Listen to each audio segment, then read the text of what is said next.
ஒரு ஊர்ல ஒரு ஆள் இருந்தான். தையல் கடை வச்சிருந்தான். அவங்கிட்ட ஒருத்தன் ஒரு சட்டை துணி எடுத்து கொடுத்து தைக்க சொல்லியிருந்தான். வர்ற சனிக்கிழமை வா வந்து வாங்கிட்டு போ அப்படின்னு அவன் சொல்லியிருந்தான். அதே மாதிரி இவன் வந்தான். அவன் தச்சு வச்சிருந்த சட்டையை கொடுத்தான். இவன் வாங்கி அங்கேயே போட்டு பார்த்தான். கை நீளம் ஒண்ணுக்கு ஒண்ணு வித்தியாசமா இருந்தது. வலது கை இடது பக்கத்தை விட நீளம் குறைச்சலா இருந்தது. அவன் முணுமுணுக்க ஆரம்பிச்சுட்டான். என்ன இது இப்படி தைச்சுட்டியேன்னு. இதுக்கு அவன் சொன்னான், ஐயோ இதுக்காகவா சங்கடப்படுறீங்க, வலது கையை மட்டும் கொஞ்சம் உள்ள இழுத்தாப்புல வச்சுக்கிட்டீங்கன்னா சரியா போகுது. மற்றபடி அந்த சட்டையில உள்ள கலை அம்சத்தை கவனிங்க, எவ்வளவு அற்புதமா தைச்சிருக்கேன் பாருங்க. ஒரு சின்ன குறைய இப்படிலாம் பொருட்படுத்த வேண்டியதில்லை. நான் சொன்னது மாதிரி கையை கொஞ்சம் உள்ள இழுத்தது மாதிரி வச்சுக்கிட்டு நடந்து போங்க, ஜோரா இருக்கும் அப்படின்னா. அவனும் யோசிச்சு பார்த்தான். சரியான யோசனையா தான் தோணுச்சு. கொஞ்சம் முயற்சி பண்ணி வலது கையை கொஞ்சம் உள்ள இழுத்து சட்டை சரியா இருக்கிறது மாதிரி பண்ணிக்கிட்டான். இப்போ மறுபடியும் ஒரு பிரச்சனை. வலது கையை உள்ள இழுத்த மாதிரி அப்படியே வச்சுக்கிட்டதும் முதுகு பக்கம் கொஞ்சம் துணி தளர்த்தியா தொங்குறது மாதிரி தெரிஞ்சுது. என்ன இது முதுகு பக்கம் துணி குவிஞ்சுட்டுதே தொங்குதே அப்படின்னா மறுபடியும், அடடா இதுக்காகவா கவலைப்படுறீங்க, உடம்ப அதுக்கு தகுந்த மாதிரி கொஞ்சம் வளைச்சிக்கிட்டா சரியா போடுது. இதுக்காக அந்த அழகான தையலை பிரிச்சு அதுல உள்ள கலை அம்சத்தை கெடுக்கிறதுக்கு என் மனசு இடம் தரல. எவ்வளவுக்கு தளர்த்தியா இருக்கோ அவ்வளவுக்கு கொஞ்சம் உடம்ப வளைச்சி அப்படி குனிஞ்சது மாதிரி போங்க போதும் அப்படின்னா. அதுவும் நல்ல யோசனையா தான் பட்டுது இவனுக்கு. சரின்னு சொல்லிவிட்டு புறப்பட்டான். தெருவில் இறங்கினான். கையை கொஞ்சம் உள்ள இழுத்தான். உடம்ப கொஞ்சம் முன்னால வளைச்சான். சட்டைக்கு தகுந்த மாதிரி உடம்ப பண்ணிட்டான். மெதுவா நடந்து போறான். இப்போ எதிரில் இன்னொருத்தன் வரான். இவனை பார்க்கறான். இவன் போட்டிருக்கிற சட்டையை பார்க்கறான். ஆஹா அற்புதம்ங்கிறான். சும்மா சொல்லக்கூடாது, ரொம்ப நல்லா இருக்கு நிச்சயமா. இது இந்த ஊர் மேல தெருவில் இருக்கிற ஒருத்தன் இருக்கானே, அவன் தைச்சதா தான் இருக்கணும் அப்படின்னா. இதை கேட்டதும் அவனுக்கு ஆச்சரியம். எப்படி அவ்வளவு கரெக்டா கண்டுபிடிச்சிங்க அப்படின்னு கேட்டிருக்கான். இதுக்கு அந்த வழிபோக்கன்னு சொன்னானா, அவன் ரொம்ப கெட்டிக்காரன். உங்களை மாதிரி உடம்பும் கையும் வளைஞ்சு போன ஒரு ஆசாமிக்கு அவனை தவிர வேற யாராலேயும் இவ்வளவு பொருத்தமான ஒரு சட்டையை தைக்க முடியாது அப்படின்னானா. பாருங்க, அவனுக்காக இவன் அனுசரிக்க போய் இவனோட நிலைமை எப்படி ஆயிடுது பாருங்க. இதே மாதிரி தான் சில சடங்குகளும் சம்பிரதாயங்களும் நம்மளை கோமாளி ஆக்கி விட்டுரும். எதுவா இருந்தாலும் அதுல அறிவுபூர்வமான அணுகுமுறை அவசியம். ஒரு நர்ஸ் அவசரமா ஓடி டாக்டர் கிட்ட சொல்லிச்சான், டாக்டர் ஒரு தப்பு நடந்து போச்சு, 10ஆம் நம்பர் பெட்ல இருக்கிற பேஷண்ட்டுக்கு காலில் ஆபரேஷன் பண்றதுக்கு பதிலாக கையில் ஆபரேஷன் பண்ணி விட்டீங்க. கை ஆபரேஷன் பண்ணிக்க வேண்டிய ஆள் 7ஆம் நம்பர் பெட்ல இருக்கார் அப்படின்னு தான். அதுக்கு ஒரு பதட்டப்படாம சொன்னாராம், பரவாயில்ல இவரை தூக்கி 7ஆம் நம்பர் பெட்ல போட்டுரு அப்படின்னாராம். ஒரு ஊர்ல ஒரு ஆள் இருந்தான். அவன் ஒரு நாள் கோயிலுக்கு போனான். கடவுள்கிட்ட வேண்டிக்கிட்டான், எனக்கு ஒரு 1,00,000 ரூபா நீ கொடுத்தா நான் உன் சன்னதியில் ஒரு தேங்காய் உடைக்கிறேன் அப்படின்னு வேண்டிக்கிட்டான். கடவுள் பார்த்தார். உடனே அவன் கண் முன்னாடி தோன்றினார். இந்தா நீ கேட்ட 1,00,000 ரூபாய் அப்படின்னு சொல்லி அவன் கையில் பணத்தை கொடுத்துட்டு மறைஞ்சிட்டார். இவனால் நம்பவே முடியல. இவ்வளவு சுலபமாக கிடைக்கும்னு தெரிஞ்சிருந்தா அனாவசியமாக ஒரு தேங்காய் உடைக்கிறேன்னு வேண்டியிருக்க வேண்டியது இல்லையே அப்படின்னு நினச்சான். இருந்தாலும் வேண்டுதலை நிறைவேற்ற வேண்டியது கடமை. அதுக்காக என்ன பண்ணான், பக்கத்தில் ஒரு கடைக்கு போனான். ஒரு தேங்காயை கையில் எடுத்தான். இது என்ன விலைன்னு கேட்டான். 5 ரூபான்னார் கடையில் இருந்தவர். அதிகமாக இருக்குதே விலைன்னா. அப்படின்னா ஒன்று செய்யுங்க, அடுத்த ஊருக்கு போங்க, அங்கே தென்னந்தோப்பு அதிகம், அதனால் அங்கே இதை விட குறைஞ்ச விலைக்கு கிடைக்கும் அப்படின்னார். சரின்னு அடுத்த ஊருக்கு கிளம்புனான். அங்கே போய் விசாரித்தான். ஒரு தேங்காய் 3 ரூபாய் விலைன்னாங்க. இதுவும் அதிகமாக தெரியுதேன்னா. அப்படின்னா ஒன்று செய்ய, அதோ அந்த ஆற்று ஓரமாக ஒரு தென்னை மரம் இருக்கு பார், அதில் நீயே ஏறி பறிச்சுக்கோ, ஒரு தேங்காய்க்கு 1 ரூபா கொடுத்தா போதும் அப்படின்னார் அந்த தோப்புக்கு சொந்தக்காரரு. இவனுக்கு மரம் ஏற தெரியாது. இருந்தாலும் ஆசை யார விட்டுது, விலை சல்லிசா இருக்குதே. ஆற்று ஓரம் போனால் தட்டு தடுமாறி அந்த மரத்தில் ஏறினா அந்த தென்னை மரம் வளைஞ்சி ஆற்று பக்கம் போய் அப்புறம் நிமிர்ந்து இருந்தது. அதாவது மரத்தின் உச்சி சரியாக ஆற்றுக்கு நடுவில் இருந்தது. ஆற்றுல வெள்ளம் கரை புரண்டு ஓடிக்கிட்டு இருக்கு. இவன் கடவுள் கொடுத்த 1,00,000 ரூபாயை மடியில் வச்சு இறுக்கி கட்டிக்கிட்டான். உச்சிக்கு போய் காய் பறிக்கிற சமயத்தில் காற்றும் மழையும் பலமாக கலந்து அடிக்க ஆரம்பிச்சுட்டுது. கால் வழுக்கி விட்டுட்டுது. இவன் சடார்னு ஒரு தென்னை மட்டையை பிடிச்சிக்கிட்டு தொங்க ஆரம்பிச்சிட்டான். கீழே பயங்கரமான வெள்ளம். மடியில் 1,00,000 பணம், என்ன செய்யறதுன்னு தவிக்கிறான். இந்த சமயம் கரையில் ஒரு யானை பாகன் யானையை குளிப்பாட்டிக்கிட்டு இருக்கிறான். அது அவன் கண்ணில் பட்டுது. ஐயா ஒரு உதவின்னு கத்துனான். அவன் என்ன செய்யணும்னு கேட்டான். உன் யானையை மெதுவாக இங்கே அழைச்சிட்டு வா, எனக்கு நேராக கீழே நிறுத்து, என் காலை பிடிச்சி மெதுவாக கீழே இறக்கி விட்டுரு, என் மடியில் இருக்கிற பணத்தில் உனக்கு 10,000 ரூபா தரேன் அப்படின்னா. அவன் பார்த்தான், காலை கையை பிடிச்சா கூட எவனும் இந்த காலத்தில் 10 ரூபாய்க்கு மேலே தரமாட்டேங்கிறான், இவன் காலை பிடிச்சா 10,000 தர்றேங்கிறான் அப்படின்னு யோசனை பண்ணான். உடனே யானையை கொண்டுட்டு போனான். அவனுக்கு நேராக கீழே நிறுத்தினான். அவன் காலை பிடிச்சான். அவ்வளவுதான். அந்த நேரம் பார்த்து யானை மெதுவாக நடந்து அப்பால் போட்டுது. இப்போ யானை பாகன் அவன் காலை கெட்டியாக பிடிச்சிக்கிட்டு தூங்குறான். பரிதாபமாக மேலே பார்க்குறான். அவன் மட்டையை பிடிச்சிக்கிட்டு தூங்குறான். இப்போ யானை பாகன் சொல்கிறான், தம்பி மட்டையை விட்டுறாத, கெட்டியாக பிடிச்சிக்கோ, நான் உனக்கு 10,000 ரூபா தரேன், இதோ மடியில் தான் வச்சுருக்கேன்னா. மேலே தொங்குறவனுக்கு இந்த நிலைமையிலேயும் ஒரு சந்தோஷம், மேற்கொண்டு ஒரு 10,000 ரூபா நமக்கு கிடைக்கும் போல இருக்கே அப்படின்னு. இந்த சமயத்தில் ஒருத்தன் ஒட்டகத்தை ஓட்டிகிட்டு வந்தான் அந்த பக்கமாக குளிப்பாட்டுறதுக்கு. யானை பாகம் பார்த்துட்டான். ஐயா ஒட்டகக்காரரே, அதை இங்கே கொண்டுட்டு வா, எங்கள் காலை பிடிச்சி பத்திரமா இறக்கி விடு, நாங்கள் பணம் கொடுக்குறோம்னா. அவனும் பணத்துக்கு ஆசைப்பட்டு வந்தான். அவன் காலை பிடிக்கிற சமயம் ஒட்டகமும் நழுவி போட்டுது. இப்போ 3 பேருமே வரிசையாக தொங்குறாங்க. ஒட்டகக்காரன் கத்துறான், தம்பி மட்டையை விட்டுறாத, கெட்டியாக பிடிச்சிக்கோ, நான் என் மடியில் இருக்கிற 5,000 உனக்கு தந்துடுறேன்னா. மேலே தொங்குறவனுக்கு இன்னமும் சந்தோஷம், இவனும் பணம் தர்றேங்கிறான் அப்படின்னா இன்றைக்கி நமக்கு மொத்த பண வரவு எவ்வளவு அப்படின்னு ஒவ்வொன்றா கூட்டி பார்க்க ஆரம்பித்தான். மனக்கணக்கு சரியாக வரல. அதனால் அப்படியே விரலை விட்டு எண்ண ஆரம்பித்தான். அவ்வளவுதான்.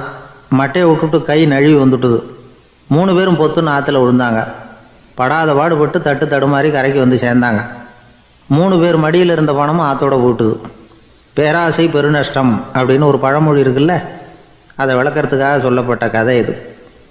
இந்த காலத்தில் ஒருத்தர் ஒரு நீச்சல் குளத்தில் நீச்சல் அடிச்சுக்கிட்டு இருக்கிறார். காவலுக்கு இருந்தவர் அதை கவனிச்சுட்டார்.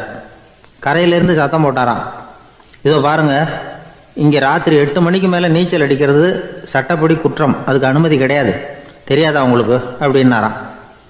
இதுக்கு அவர், ஐயையோ நான் நீச்சல் அடிக்க வந்தவன் இல்லைங்க, சும்மா சுற்றி பார்க்க வந்தவன், தடுமாறி குளத்தில் விழுந்துட்டேன், நீச்சல் தெரியாது, அதனால் தத்தளிச்சுக்கிட்டு இருக்கிறேன் அப்படின்னு கத்துனாராம். கரையில் இருந்தவர் பார்த்தார். ஓ அப்படின்னா சரி, அதுக்கு ஒன்றும் தடை இல்லை அப்படின்னு சொல்லிவிட்டு அவர் பாட்டு நடந்து போயிட்டாராம். தான் மட்டும் வாழ்ந்தா போதும் அப்படின்னு நினைக்கிறவங்க உண்டு. தானும் வாழணும், அடுத்தவங்களும் வாழணும் அப்படின்னு நினைக்கிறவங்களும் உண்டு. முதல்ல சொன்ன வகையை சேர்ந்த மனிதர்கள் எப்படி தெரியுமா? எப்படியாவது தான் மட்டும் வாழ்ந்தால் போதுங்கிற நினைப்பு தான் எப்பவும் அவங்களுக்கு இருக்கும். தங்களுடைய வளர்ச்சிக்கு எது தடையாக இருந்தாலும் சரி, யார் தடையாக இருந்தாலும் சரி, அதை அழிச்சுட்டு தான் மறுவேலை பார்ப்பாங்க. அவங்கெல்லாம் பாவ காரியங்களுக்கு தயங்குறதே இல்லை. அப்படிப்பட்ட வாழ்க்கை அவங்களுக்கே இடைஞ்சல அமைஞ்சு விடுறது உண்டு. அதை விளக்கிறதுக்கு ஒரு கதையும் உண்டு. ஒரு ஊரில் அப்படிப்பட்ட ஆள் ஒருத்தன் இருந்திருக்கான். நிறைய பாவங்களை செஞ்சவன். அதன் காரணமாக நரகப்படுகொழியில் விழுந்துட்டான். நரகப்படுகொழிங்கிறது ஒரு பெரிய கிணறு மாதிரி. ஏற்கனவே பாவம் செஞ்சவங்க நிறைய பேர் அதில் விழுந்து கிடக்குறாங்க. உள்ள ஏகப்பட்ட சத்தம், எல்லாம் அந்த பாவாத்மாக்கள் போடுற சத்தம். இப்போ விழுந்தானே இவனும் சத்தம் போட்டான். இவன் போடுற சத்தம் கொஞ்சம் அதிகமாக கேட்டுது. இந்த கிணத்துக்கு பக்கத்தில் புத்தர் உட்காந்துருக்கிறார். அவர் காதில் இவன் போடுற சத்தம் விழுந்தது. உடனே அந்த கிணத்தடிக்கு போனார். குனிஞ்சு பார்த்தார். சாமி என்னை காப்பாற்றுங்க அப்படின்னு கத்தனான் இவன். புத்தர் அவனை கொஞ்சம் கவனித்து பார்த்தார். மனித சமுதாயத்துக்கு அவன் என்னென்ன கெடுதல் பண்ணியிருக்கிறாங்கிற விவரம்லாம் அவர் மனக்கண்ணில் தெரிஞ்சது. அவருக்கு எல்லாம் புரிஞ்சு போச்சு. இருந்தாலும் அவனை காப்பாற்றுறதுக்கு ஏதாவது வழி உண்டா அப்படின்னு யோசிச்சார். அவன் தன்னுடைய வாழ்நாளில் ஏதாவது நல்லது செஞ்சிருக்கானா அப்படின்னு பார்த்தார். ஒரே ஒரு சமயம் அவன் தன்னுடைய காலடியில் மிதிபட இருந்த சிலந்தியை மிதிக்காமல் தாண்டி போயிருக்கிறான். இந்த ஒரு காரியத்துக்காக அவனை கரையேற்ற முடியுமா அப்படின்னு நினைச்சார். அவ்வளவுதான். உடனே அவர் கையில் ஒரு சிலந்தி வந்து உட்காந்துதான். அதுகிட்ட இருந்து நூல் இழை வெளிவர ஆரம்பிச்சது. அந்த நூல் இழை கிணற்று ஆழம் வரைக்கும் அப்படியே நீண்டுகிட்டே போச்சான். புத்தர் பார்த்தார். இந்த நூலை பிடிச்சிக்கிட்டு மேலே ஏறி வா அப்படின்னார். என்னங்க சொல்றீங்க, இந்த சிலந்தி நூல் என்ன தாங்குமான்னு கத்தினான். எல்லாம் தாங்கும், அதை பிடிச்சிக்கிட்டு ஏறி வா அப்படின்னார். சந்தேகத்தோடவே அவன் அந்த நூல் இழைய பிடிச்சி இழுத்து பார்த்தான். ரொம்ப வலுவாக இருந்தது. அவனுக்கு ஆச்சரியம். அதை பிடிச்சிக்கிட்டே மெதுவாக மேலே ஏறி வர ஆரம்பிச்சிட்டான். பாதி தூரம் ஏறி வந்திருப்பான். அப்போ அவன் காலுக்கு கீழே ஏதோ சத்தம். என்னன்னு குனிஞ்சு பார்க்கறான். கீழே கிடந்தவங்க சில பேரும் அந்த நூலை பிடிச்சி மேலே வந்துக்கிட்டு இருக்கிறாங்க. இவனுக்கு கோபம் வந்துட்டுது. தன்னுடைய இடுப்புல வச்சிருந்த கத்தியை எடுத்து தன்னுடைய காலுக்கு கீழே நூல் இழையை அப்படியே வெட்டி விட்டுட்டான். இனிமே நாம மட்டும்தான் மேலே ஏறி வந்துடணும் அப்படின்னு நினைச்சுக்கிட்டான். ஆனா நடந்தது என்ன தெரியுமா? மொத்த நூல் இழையும் அப்படியே அருந்து கீழே விழுந்துட்டுது. அவனும் பொத்துன்னு கீழே விழுந்துட்டான். மறுபடியும் கத்த ஆரம்பிச்சுட்டான். ஏற்கனவே அவன் செஞ்சிருந்த ஒரு சிறு கருணை அந்த நூல் இழைக்கு உறுதியை கொடுத்தது. இப்போ அவன் செஞ்ச பாவம் அந்த நூல் இழைய வலுவிழக்க செஞ்சுட்டுது. அடுத்தவங்களும் வாழணுங்கிற எண்ணம் அவனுக்கு இருந்திருந்தா இப்போ அவனும் கரையேறி வந்திருப்பான், மற்றவங்களும் சௌக்கியமா வந்து சேர்ந்திருப்பாங்க. அதனால நாமும் வாழணும், அடுத்தவங்களும் வாழணும் அப்படின்னு நினைக்கிறவன் வாழ்க்கையில சீக்கிரம் முன்னுக்கு வந்துடுவான். ஒருத்தன் ஒரு டாக்டர் கிட்ட போனான், மருந்து வாங்கினான், வாங்கி கொண்டாந்து பேசாம வச்சுட்டான், சாப்பிடல. அப்புறம் எதுக்காக அப்பா போய் அவர்கிட்ட மருந்து வாங்கினேன் அப்படின்னு கேட்டாங்க. டாக்டர் வாழணும் இல்லையா, அதனாலதான் அப்படின்னா. அவர் கொடுத்த மருந்தை நீ ஏன் சாப்பிடல அப்புறம் அப்படின்னு கேட்டாங்க. நான் வாழணும் இல்லையா, அதுக்காக தான் அப்படின்னா. அவர் ஒரு பெரிய குடும்பத்துல பிறந்தவர். இருக்கிற சொத்துக்கள் எல்லாத்தையும் வாரி வழங்கி விட்டு காட்டுக்கு புறப்பட்டார் தவம் செய்யறதுக்காக. இருந்தது ஊராவும் கொடுத்துட்டார். இனிமே எதுவுமே இல்லை கொடுக்கறதுக்கு. அப்போ கடைசியா ஒருத்தன் வந்து கையை நீட்டினானா, ஐயா ஏதாவது கொடுங்கன்னு இருக்கான். அவர் பார்த்தார், கட்டியிருக்கிற வேட்டியை தவிர வேற எதுவுமே இல்லை. 8 முழம் பட்டு வேட்டி, ஜரிகை கரையோடு இருக்குது. கடைசியா அதை தான் எடுத்துக்கிட்டு அவர் புறப்பட்டு இருக்கார். அவர் பார்த்தார், எதிரில் அவன் பரிதாபமா நின்றுட்டு இருக்கிறான். அந்த 8 முழ வேட்டியை 2ஆ கிழிச்சார். 4 முழத்தை அவங்ககிட்ட கொடுத்தாரு. மீதி 4 முழத்தை தன்னுடைய இடுப்புல கட்டிட்டு அவர் காட்டுக்கு போயிட்டார். இவன் என்ன பண்ணான் தெரியுமா?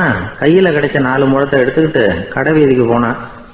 பழைய பட்டு வேட்டி ஜருகை இதையெல்லாம் விலைக்கு வாங்குற வணிகர் ஒருத்தர் இருக்கார். அவர்கிட்ட போனான். இதை விலைக்கு எடுத்துக்கிறீங்களா அப்படின்னு கேட்டிருக்கான். அவர் வாங்கி பார்த்துருக்கார்.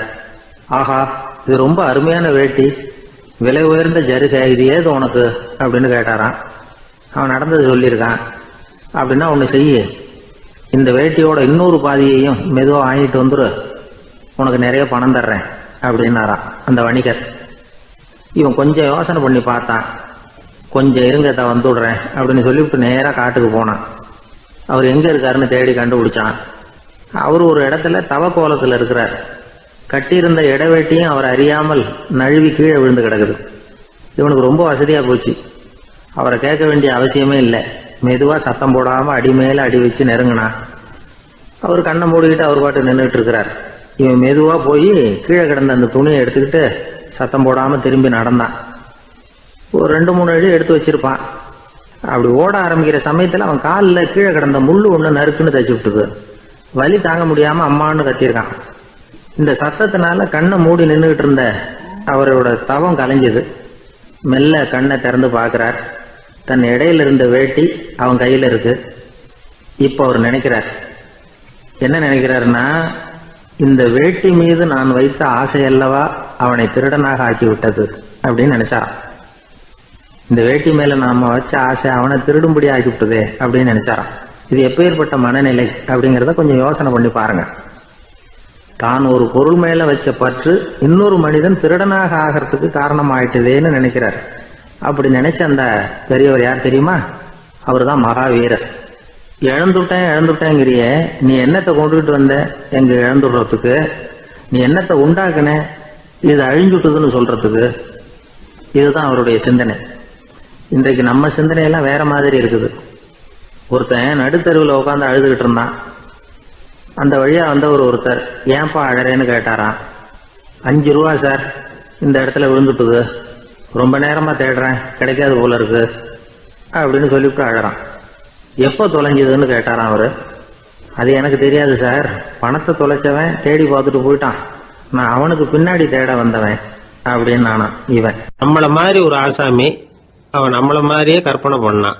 அதாவது நாம தான் இந்த உலகத்துல ரொம்பவும் கஷ்டப்படுறோம், மற்றவங்க எல்லாம் சந்தோஷமா இருக்கிறாங்க அப்படின்னு அவன் நினைச்சுக்கிட்டான்.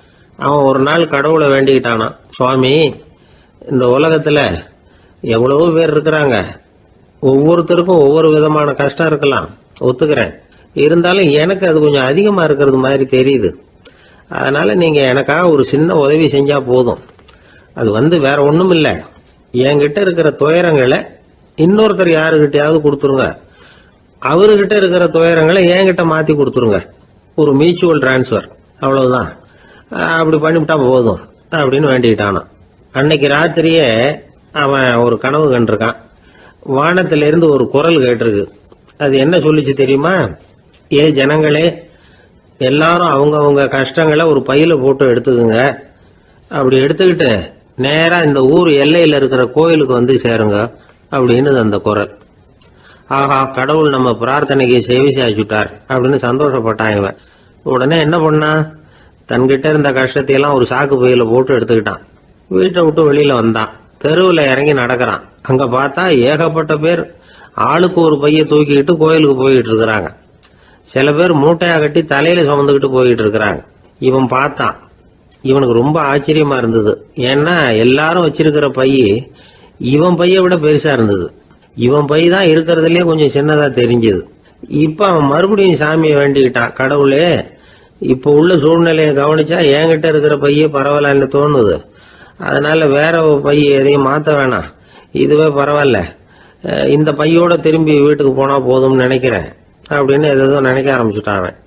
எல்லாரும் கோயிலுக்கு போய் சேர்ந்தாங்க. கோயில்ல அந்த குரல் மறுபடியும் கேட்டுது. எல்லாரும் அவங்கவுங்க பைகளை சோகத்துல தொங்க விடுங்க. திடீர்னு விளக்குகள் அணையும், மணி அடிக்கப்படும், அதுதான் அடையாளம். அந்த சமயத்துல இருட்டுல உங்களுக்கு வேண்டிய பைய நீங்க மாத்தி எடுத்துக்கலாம், தேர்ந்தெடுத்துக்கலாம்.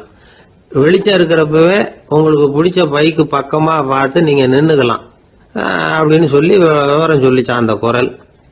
அப்படி சொன்னதுக்கு அப்புறம் திடீர்னு விளக்கு அணைஞ்சுது, மணி அடிச்சுது. கொஞ்ச நேரம் கழிச்சு மறுபடியும் விளக்குகள்லாம் எரிஞ்சுது. இப்போ பார்த்தா எல்லாரும் அவங்கவுங்க பையையே கெட்டியா பிடிச்சிட்டு நிக்கிறாங்க. இவனும் அப்படியே நிக்கிறான்.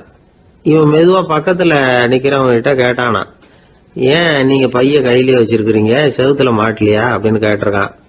இல்லப்பா, நீ ஏன் கையிலேயே வச்சிருக்கிறியோ அதே காரணத்துக்காக தான் நாங்களும் வச்சிருக்கிறோம். நம்ம கவலைகளை பத்தி நமக்கு ஓரளவுக்காவது தெரியும். ஆனா மற்றவங்க கவலைகள் நமக்கு பரிச்சயம் இல்லாதவை, பழக்கம் இல்லாதது. அதனால நமக்கு தெரிஞ்ச கவலைகளை சமாளிக்கிறது சுலபம். தெரியாததை சமாளிக்கணும்னா மறுபடியும் ஆரம்பத்திலிருந்து ஆரம்பிக்கணும். அதனால பழைய நண்பர்களோடு வாழறது தான் மேல் அப்படின்னு ஆனான். அதுக்கப்புறம் அவன் தன்னோட பைய போதும்னு வீட்டுக்கு திரும்பி வந்துட்டானான். இது ஒரு பெரியவர் சொல்லி இருக்கிற கதை. அதனால நம்ம கிட்ட இருக்கிற கஷ்டங்கள் தான் பெருசு, அதை இன்னொருத்தங்கிட்ட கொடுத்துட்டு மாத்திக்கலாம் அப்படின்னு நினைக்கிறது தப்பு. இதே மாதிரி இன்னொரு சம்பவம். ஒரு ஊர்ல ஒரு நாள் ராத்திரி ஆகாயத்திலிருந்து கடவுள் குரல் கேட்குது. இந்த ஊர்ல இருக்கிற ஜனங்கள்லாம் கொஞ்சம் கவனிங்க, உங்களுக்கு ஒரு செய்தி. அதாவது இங்க இருக்கிற ஜனங்கள்லயே கொஞ்சம் கூட கவலையே இல்லாத ஆள் யாருன்னு எனக்கு தெரியணும். அதனால எல்லாரும் அவங்க கவலைகளை ஒரு பையில போட்டு எடுத்துக்கிட்டு கோயிலுக்கு வாங்க அப்படின்னாரு கடவுள். உடனே வரிசையா எல்லாரும் வர ஆரம்பிச்சாங்க. எல்லார் கையிலையும் பை இருந்தது, சின்னதும் பெருசுமா. கவலையே இல்லாத ஆள் யாருன்னு தேடினார் கடவுள். ஒரே ஒரு ஆள் மட்டும் கையில எதுவும் இல்லாம வெறும் கையை வீசிக்கிட்டு ரொம்ப ஜாலியா நடந்து வந்துகிட்டு இருந்தான். கடவுள் அவங்ககிட்ட போனார். ஏப்பா, உனக்கு கவலையே இல்லையா அப்படின்னு கேட்டார். எனக்கும் சில கவலைகள்லாம் உண்டு அப்படின்னு அவன். எங்க அதெல்லாம்னு கேட்டிருக்காரு கடவுள். பின்னாடி லாரியில வந்துகிட்டு இருக்கு அப்படின்னு அவன். ஒரு ஊர்ல ஒருத்தர் இருந்தார், ரொம்ப நல்லவர். யாருக்காவது ஏதாவது கொடுத்துக்கிட்டே இருப்பார், கொடையாளி. தினமும் யாராவது ஒருத்தருக்கு ஏதாவது கொடுக்கலன்னா அவருக்கு தூக்கம் வராது, அப்படி ஒரு பழக்கம். அது மட்டும் இல்ல, அவர் கொடுக்கறது அடுத்தவங்களுக்கு தெரியாது, அவ்வளவு ரகசியமா அதை கொடுப்பார். வலது கை கொடுக்கறது இடது கைக்கு தெரியக்கூடாதுன்னு சொல்லுவாங்கல்ல, அது மாதிரி அவர். ஒரு நாள் ராத்திரி அவர் ஏற்கனவே தயாரா கட்டி வச்சிருந்த பணம் முடிச்ச கையில எடுத்துக்கிட்டு வீட்டை விட்டு வெளியில வந்தார். தெருவில் இறங்கி நடந்தார். இன்னைக்கு யாருக்கு தர்மம் செய்யறது அப்படின்னு யோசனை பண்ணிட்டு இருட்டில் நடந்து வந்துகிட்டு இருக்கிறார். யாரோ ஒருத்தர் எதிரில் வர்றது மாதிரி தெரிஞ்சுது. உடனே அவர் கிட்ட போனார். தன்கிட்ட இருந்த பணம் முடிச்சு அவசரமா அவர் கையில திணிச்சுட்டு திரும்பி வந்துட்டார். அப்பாடா, ஒரு வழியா யாருக்கும் தெரியாம இன்னைக்கு தர்மம் பண்ணியாச்சு அப்படிங்கிற மகிழ்ச்சி, மன நிறைவு அவர் முகத்துல. நிம்மதியா தூங்கினார். அப்புறம் எழுந்திரிச்சார். மறுநாள் காலையில ஊரு பூரா ஒரே பேச்சு. என்ன பேச்சுன்னா, நேற்று ராத்திரி ஒரு திருடன் கையில யாரோ பணத்தை கொடுத்துட்டு போயிருக்கிறாங்க அப்படின்னு எல்லாரும் பேசிக்கிட்டு இருக்கிறாங்க. இதை கேள்விப்பட்டதும் அந்த பெரியவருக்கு ரொம்ப வருத்தமா போச்சு. அடடா, போயும் போயும் ஒரு திருடனுக்கா உதவி பண்ணியிருக்கிறோம், பிரயோஜனம் இல்லாமல் போட்டுதே அப்படின்னு நினைச்சார். சரி, இன்னைக்கும் யாருக்காவது உதவி பண்ணணும் அப்படின்னு முடிவு பண்ணினார். ராத்திரி நேரம் வந்தது. இவர் வழக்கம் போல தெருவில் இறங்கி நடந்தார். கையில் பணம் முடிச்சு. எதிரில் ஒரு பெண் உருவம் மங்கலாக தெரிஞ்சது. இவர் உடனே அந்த பெண்கிட்ட பணத்தை கொடுத்துட்டு திருப்தியாக திரும்பி வந்துட்டார். மறுநாள் காலையில் ஊர் பூரா என்ன பேசிக்கிட்டாங்க தெரியுமா? நேற்று ராத்திரி நெறி தவறி நடக்கிற ஒரு பெண்ணின் கையில் யாரோ பணத்தை வச்சுட்டு போயிருக்கிறாங்க அப்படின்னு எல்லாரும் பேசிக்கிறாங்க. அடடா, இன்னைக்கும் தவறுதலாக நடந்து போச்சு அப்படின்னு ஒரு வருத்தப்பட்டார். இருக்கட்டும், இன்னைக்கும் ஏதாவது தர்மம் பண்ணுவோம் அப்படின்னு நினச்சிக்கிட்டாரு. 3வது நாள் ராத்திரியும் புறப்பட்டார். இப்பவும் எதிரில் ஒருத்தர் வந்தார். இவர் பணத்தை கொடுத்தார், திரும்பி வந்துட்டார். மறுநாள் மக்கள் என்ன பேசிக்கிட்டாங்கன்னா, நேற்று ராத்திரி ஒரு செல்வந்தர் கையில் யாரோ பணத்தை கொடுத்துட்டு போயிருக்கிறாங்க அப்படின்னு பேசிக்கிட்டாங்களாம்.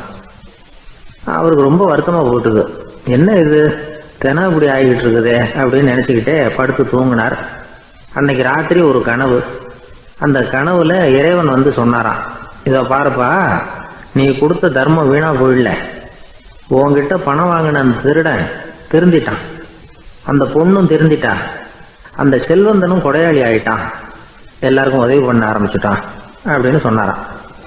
இந்த கதையை சொன்னவர் யாருன்னா நபிகள் நாயகம். இதுல உள்ள கருத்து என்னன்னா, நல்ல மனசோட தர்மம் பண்ணுனா அது வீணா போறதில்லை. இன்னொரு கருத்து, தர்மம் வந்து தன்னை மட்டுமல்ல அடுத்தவங்களையும் தீமையிலிருந்து காப்பாற்றும். இதுதான் நாம புரிஞ்சுக்க வேண்டியது. இந்த காலத்திலையும் இது மாதிரி சில சம்பவங்கள் நடக்கிறது உண்டு. ஒரு பெரியவர் இருட்டில் நடந்து வந்துகிட்டு இருந்தாரு. எதிரில் வந்த ஒருத்தன் வலுக்கட்டாயமா ஒரு கையை பிடிச்சி ஒரு பண முடிப்பை கொடுத்து வச்சுக்க சொல்லிவிட்டு விலகி போயிட்டான். பெரியவருக்கு ஆச்சரியம், இந்த காலத்திலையும் இப்படி வலது கை கொடுக்கறது இடது கைக்கு தெரியக்கூடாதுன்னு நினைக்கிற கொடையாளிகள் உண்டு போல இருக்கு அப்படின்னு யோசனை பண்ணிக்கிட்டே நடந்தார். கொஞ்சம் தூரம் போயிருப்பாரு. அதுக்குள்ள அதே ஆள் திரும்பி வந்தான். கொடுத்த பண முடிப்பை திருப்பி கொடுங்க அப்படின்னு கேட்டு வாங்கிட்டான். இவருக்கு ஒன்றும் புரியல. ஏன் இப்படி பண்றேன்னார். அது ஒன்றும் இல்லைங்க, கொஞ்ச நேரம் இதை உங்ககிட்ட கொடுத்து வச்சிருந்தேன், அவ்வளவுதான் அப்படின்னா. ஏன்னு கேட்டார். என்னை பின்னாடி போலீஸ் தேடிக்கிட்டு வந்துகிட்டு இருக்குது, அதுதான் அப்படி பண்ணேன், இப்போ போயிட்டுது, இனிமே ஒன்றும் பயம் இல்லை அப்படின்னு சொல்லிவிட்டு அவன் பாட்டுக்கு நடந்து போறான். நாட்டில் நல்லவங்க ஒருத்தர் 2 பேர் இருக்கிறதுனால தாங்க மழையே பெய்யுது அப்படின்னு சொல்றது உண்டு. நல்லார் ஒருவர் உளரேல் அவர் பொருட்டு எல்லாருக்கும் பெய்யும் மழை. சில சமயம் ரொம்ப பேர் திடீர்னு நல்லவங்களாகிடுவாங்க போல இருக்கு. அதனால தான் விடாமல் பேய் மழையாக கொட்டி தீர்த்துடுது. எல்லாரும் நல்லவங்களாகிட்டா உலகமே தாங்காது போல இருக்க. அப்பப்போ ஒருத்தர் 2 பேர் நல்லவங்களாகணும், அப்போ தான் சீராக மழை பெய்யும். மாதத்துக்கு 3 பேர் நல்லவங்களானா மாதம் மும்மாரி பொழியும். இதெல்லாம் வேடிக்கை பேச்சு. இப்போ இதெல்லாம் ஒரு பக்கம் இருக்கட்டும். இப்போ விஷயத்துக்கு வருவோம். ஒரு கும்பலில் நல்லவன் யார் அப்படிங்கிறத எப்படி கண்டுபிடிக்கிறது?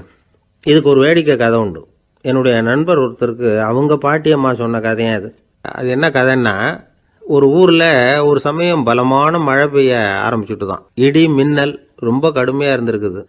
ஆரம்பித்த மழை வர வர கடுமையாக ஆகிட்டு இருக்குதே தவிர நிற்கிற பாடாக தெரியல. ஊர் ஜனங்கள்லாம் பார்த்தாங்க. இதுக்கு மேலேயும் வீட்டு உள்ள இருந்தால் ஆபத்துங்கிறத புரிஞ்சுக்கிட்டாங்க. ஏன்னா வீடெல்லாம் இடிஞ்சி விழுந்துருமோங்கிற பயம். உடனே எல்லாரும் புறப்பட்டு ஊருக்கு பொதுவாக இருந்த ஒரு மண்டபத்தில் போய் தங்கிக்கிட்டாங்க. மின்னல் கடுமையாக இருந்தது. இடி எந்த நேரத்துலையும் விழலாம்ங்கிற நிலைமை. எப்போ விழலாம்னு பார்த்துக்கிட்டு இருக்குது. அந்த மண்டபத்தில் இருந்த ஜனங்கள் மனசுக்குள்ள ஒரு பயம். நம்ம கூட்டத்தில் யாராவது ஒரு கெட்டவன் பாவம் பண்ணவன் இருந்தால் கூட இடி வந்து இந்த மண்டபத்தில் விழுந்துரும், அது எல்லாருக்கும் ஆபத்து அப்படின்னு நினச்சாங்க. சரி, இதுக்கு என்ன பண்ணலாம் அப்படின்னு யோசனை பண்ணாங்க. அந்த கூட்டத்தில் ஒரு பெரியவர் இருந்தார். அவர் ஒரு யோசனை சொன்னார். இதை பாருங்க, அதுக்கு ஒரு வழி இருக்குது. அதோ எதிர்த்தாப்புல கொஞ்சம் தூரத்தில் ஒரு உயரமாக மரம் ஒன்று இருக்குது பாருங்க. பொதுவாக இடி வந்து சுலபமாக விழறது அது மாதிரி உயரமான மரத்தில் தான். நம்ம கூட்டத்தில் இருக்கிறவங்க எல்லாரும் ஒவ்வொருத்தராக போய் அந்த மரத்தை தொட்டு விட்டு திரும்பி வந்துடணும். நம்மள பாவம் பண்ணவன் யாரோ அவன் அந்த மரத்தை தொடுற சமயத்தில் இடி விழுந்துடும், அவன் மட்டும் போயிடுவான், மண்டபத்தில் இருக்கிற நாமெல்லாம் பொழைச்சிக்கலாம் அப்படின்னு ஐடியா கொடுத்தார் அந்த பெரியவர். இது நல்ல யோசனையாக பட்டது. எல்லாரும் ஒத்துக்கிட்டாங்க. ஒவ்வொருத்தராக போய் அந்த மரத்தை தொட்டு விட்டு திரும்பி வந்தாங்க. இடி எதுவும் விழலை. இன்னமும் பாவம் பண்ண ஆசாமி அதை போய் தொடலை போல இருக்கு அப்படின்னு நினச்சிக்கிட்டாங்க. ஒவ்வொருத்தராக போகிறாங்க. எல்லாரும் போய் தொட்டுவிட்டு வந்தாச்சு. இன்னும் ஒரே ஒரு ஆசாமி தான் பாக்கி. கடைசியாக இருந்த அந்த ஆள் பயந்துட்டான். இது வரைக்கும் இடி விழலைன்னா இப்போ என்ன அர்த்தம்? இப்போ நாம தான் பாக்கி, நாம தான் தப்பு பண்ண ஆள் போல இருக்கு அப்படின்னு நினச்சிட்டான். அதனால் துணிச்சலாக போய் தொடுறதுக்கு பயந்தான், தயங்கிக்கிட்டே இருந்தான். இருந்தாலும் மற்றவங்கள்லாம் சும்மா இருப்பாங்களா, கட்டாயப்படுத்தி கழுத்தை பிடிச்சி தள்ளாத குறையா அவனை தள்ளி விட்டாங்க, போய் தொட்டுட்டு வாடான்னு. அவன் நடுங்கிக்கிட்டே போய் அந்த மரத்தை தொட்டான். அதே வினாடி ஒரு பயங்கரமான மின்னல் இடி விழுந்துட்டுது. எங்கே விழுந்தது தெரியுமா? அந்த ஆள் மேலே இல்லை, மண்டபத்தில் விழுந்தது. மண்டபத்தில் இருந்தவங்க பூரா காலி. அந்த ஒரு ஆள் மட்டும் புழைச்சிக்கிட்டான். இந்த ஒரு ஆளை காப்பாற்றுறதுக்காக தான் இடி வந்து மண்டபத்தில் விழாமல் இருந்திருக்குது. இதுதான் கதை. அதனால் நல்லவங்க எப்படியும் தப்பிச்சுக்குவாங்க அப்படிங்கிறது ஒரு நீதி. ஒருத்தன் அப்படி தான் தெருவில் நடந்து போய்கிட்டு இருந்தான், ரொம்ப நல்லவன். எதிரில் ஒருத்தன் சைக்கிளில் வந்துக்கிட்டு இருந்தான். அதில் மோதி இவன் கீழே விழுந்துட்டான். சைக்கிள்காரன் உடனே இறங்கி இவனை தூக்கி விட்டான். இவன் எழுந்திரிச்சு அவனை முறைச்சி பார்த்தான். அப்படி பார்க்காதீங்க சார், நீங்கள் ரொம்ப புண்ணியம் பண்ணியிருக்கீங்க, அதுதான் இப்போ வந்து சைக்கிளில் மோதிக்கிட்டீங்க அப்படின்றான். என்ன அப்படி சொல்கிறேன் நான்? இவன் 10 நிமிஷத்துக்கு முன்னாடி நான் லாரி ஓட்டிகிட்டு வந்தேன், அப்போ நீங்கள் எதிரில் வந்திருந்தீங்கன்னா என்ன ஆயிருக்கும் அப்படின்னானா அவன். ஒரு காட்டில் ஒரு நரி இருந்தது. ஒரு நாள் காலை நேரம் அது தன்னுடைய இருப்பிடத்திலிருந்து வெளியில் வந்தது. கொஞ்சம் தூரம் நடந்து வந்தது. அப்போ தான் அது தன்னோட நிழலை கவனித்து பார்த்தா அது ரொம்ப நீளமாக பெருசாக இருக்குது. காலை நேரத்தில் நிழல் அப்படி தானே இருக்கும். ஆனால் அந்த நரிக்கு அந்த விஷயம் தெரியல. தன்னுடைய நீண்ட பெரிய நிழலை பார்த்து ஆச்சரியப்பட்டது. ஆஹா, நாம் இவ்வளவு பெருசாக இருக்கிறோம் அப்படின்னா என்னுடைய காலை சாப்பாட்டுக்கு ஒரு யானை இல்லைன்னா ஒரு ஒட்டகம் கிடைச்சாதான் சரியாக இருக்கும் போல இருக்கு அப்படின்னு முடிவு பண்ணிக்கிட்டுது. உடனே ஒரு யானை அல்லது ஒட்டகத்தை தேடி அலைஞ்சது, எங்கே கிடைக்கும்னு. கிடைக்கவே இல்லை. மத்தியானம் 12 மணி ஆயிட்டுது. பசியோடு அலையுது. இப்போ தன்னோட நிழலை பார்த்தது. அது மத்தியான நிழல் எப்படி இருக்கும்? அது ரொம்பவும் குறுகி போய் தெரிஞ்சுது. உடனே அந்த நரி என்ன நினச்சிக்கிட்டு தான் தெரியுமா? காலை ஆகாரம் சாப்பிடாததுனால நம்ம உடம்பு இப்படி அழிச்சு போட்டுதே அப்படின்னு நினச்சிக்கிட்டு தான். கொஞ்ச நேரம் கழித்து மறுபடியும் தன்னுடைய நிழலை பார்க்குது. அது இன்னமும் குறுகி போய் காலடியிலேயே வந்துட்டுது. அதுக்கு பயமாக போயிடுது. ஐயையோ, இன்னும் கொஞ்சம் நேரத்தில் நாம் இறந்துருவோம் போல இருக்க, இப்போ என்ன செய்யறது? இந்த சமயத்தில் ஒரு எறும்பு கிடைச்சா கூட போதும், அதை வந்து நம்ம காலை ஆகாரமாக நினச்சி சாப்பிட்டுள்ளாமே அப்படின்னு நினச்சிதான். நம்முடைய நிழல் கூட நம்மளை மாதிரியே தான் அடிக்கடி மாறிக்கிட்டே தான் இருக்குது. அது எப்பவும் ஒரே மாதிரி இருக்கிறது இல்லை. மனிதனுக்கு ஏற்படுகிற தன்முனைப்பு இருக்கு பாருங்க, ஈகோ, அது கூட ஒரு நிழல் மாதிரி தானா. அப்படி நினைக்க ஆரம்பிச்சுட்டா அதனால ஏதும் பிரச்சனை வராதான். தன்முனைப்பை வந்து நிழல் போலவே ஏற்றுக்கொள்ளுங்கள் அப்படிங்கிறது பெரியவங்க கருத்து. ஒரு காரியத்தை வெற்றிகரமாக நல்ல விதமாக செஞ்சு முடிக்கிறோம்னு வச்சுக்கோங்க, அந்த சமயத்தில் ஒரு வித நுட்பமான தற்பெருமை நமக்குள்ள உண்டாகுது. இது இயற்கையானது, அதனால இது மேலே பற்று வைக்கக்கூடாது. அப்படி வைக்க ஆரம்பிச்சுட்டா அந்த தற்பெருமை ஒரு நிரந்தர விருந்தாளியாக நம்மகிட்ட தங்கிக்கும். நம்ம நிழல் எப்படின்னு பாருங்க, நாம் நடக்கும் பொழுது நம்ம பின்னாடியே வரும். தன்முனைப்பையும் அப்படியே நினச்சிக்கோங்க. நிழல் வந்து யாருக்கும் எந்த பிரச்சனையையும் உண்டாக்குறது இல்லை. ஆனால் அந்த நிழலை கண்டே நாம் பயப்பட ஆரம்பிச்சுட்டா நாம் எதுலேயும் வெற்றி காண முடியாது. நிழலோட சண்டை போடக்கூடாது. அது மாதிரி தன்முனைப்போடவும் நாம் வந்து சண்டை போட வேண்டியதில்லை. இல்லாத ஒன்றோடு சண்டை போடுறது எப்படின்னா, அது இருட்டோட சண்டை போடுறது மாதிரி. நாம் வந்து நிழல் கிடையாது, நம்மகிட்ட இருக்கிற தன்முனைப்பு ஒரு நிழல்.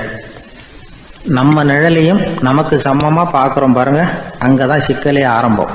இப்போ நாம் நடந்து போய்கிட்டு இருக்கிறோம், நம்ம நிழல் வந்து தரையில் விழுது. யாரோ ஒருத்தர் நம்ம நிழல் மேலே காலை வச்சு நடந்து போகிறார். உடனே அவர்கிட்ட சண்டைக்கா போகிறோம், ஏண்டா என் நிழலை மிதிச்ச அப்படின்னு.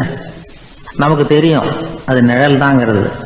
அவர் உங்கள் மேலே நடக்கலை, உங்களுடைய நிழல் மேலே தான் நடக்கிறார். அது மாதிரி உங்கள் தன்முனைப்பின் மேலே யாராவது நடந்தால் உங்களை அவமானப்படுத்துறதா நினைக்கிறீங்க. காரணம், நாமளும் நம்ம தன்முனைப்பும் ஒன்றுங்கிற நினைப்பு தான் காரணம், மற்றபடி வேற ஒன்றும் கிடையாது. நம்ம நிழல் மேலே நடக்கிறவர் நம்மளை காயப்படுத்துறதில்லை. தன்முனைப்பை வேண்டாத ஒன்றாவும் பார்க்க வேண்டியதில்லை. அது வந்து இயற்கை. நிழலை வந்து உங்கள் முன்னாடி வைக்க வேணாம், அது உங்கள் பின்னாடியே இருக்கட்டும். நிழலின் நிழலாகி விடாதீர்கள், நீங்கள் நீங்களாகவே இருங்கள். இதுதான் சான்றோர் சிந்தனை. ஒரு பேருந்தில் ஒரே நெரிசல். ஒருத்தர் பக்கத்தில் நின்றுகிட்டு இருந்தவர்கிட்ட ரொம்ப பணிவாக விசாரிச்சார், ஏன் சார் நீங்கள் ஏதாவது பெரிய உத்தியோகத்தில் இருக்கிறீங்களா அப்படின்னார். அப்படிலாம் ஒன்றும் இல்லைங்கன்னார் அவர்.